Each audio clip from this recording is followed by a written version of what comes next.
શિયાળામાં આપણે જનરલી વાપરતા જ હોઈએ છીએ। આયુર્વેદમાં પણ એનો મહિમા છે।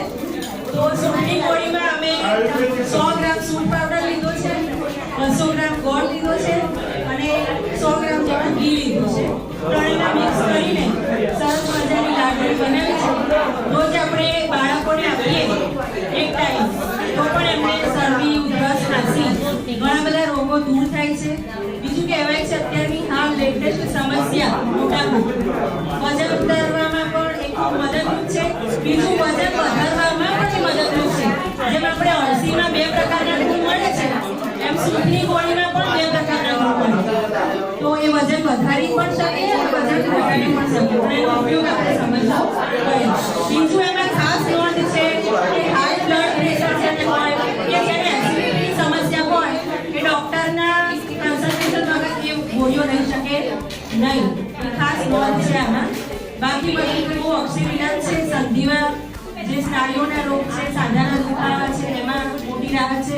બીજું આપણે જ્યારે બાળકોને પ્રવાસમાં લઈ જઈએ છીએ ત્યારે પણ જ્યારે ઉલટી ઉબકા આવતા હોય એમાં પણ આપણે સૂંઠની ગોળી આપણી પાસે રાખીએ તો બાળકોને તાત્કાલિક રાહત આપી શકીએ છીએ।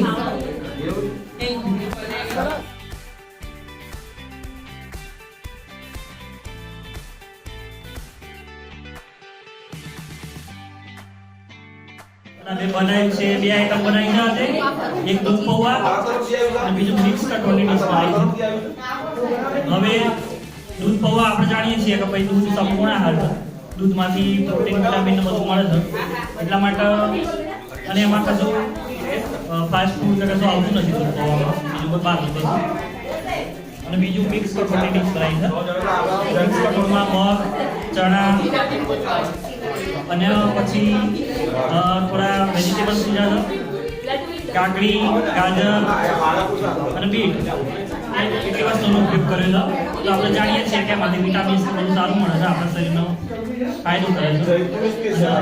દૂધ પણ એક સંપૂર્ણ આવે છે, એ ઉપયોગ કરી આજે અગ્નિ વગર એ 2 ડીશ બનાવી દરેકને એક ગ્લાસ અમે આપીશું,